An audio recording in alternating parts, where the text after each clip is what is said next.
next 5 years, I think we're going to see a massive crisis.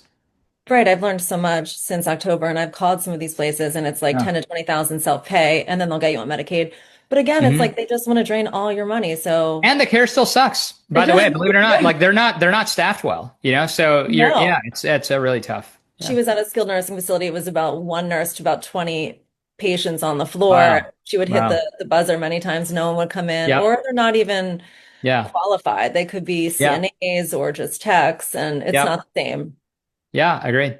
So I feel like if you're not rich or have some type of good insurance, like a lot of people are screwed. And I think they'll Yeah. realize it when it's too late. So do you think it's something Yeah. that people realize too late? 100%. I mean, all the caregivers that we help and all these caregivers I've met in support groups and everything, but it's people realize too late.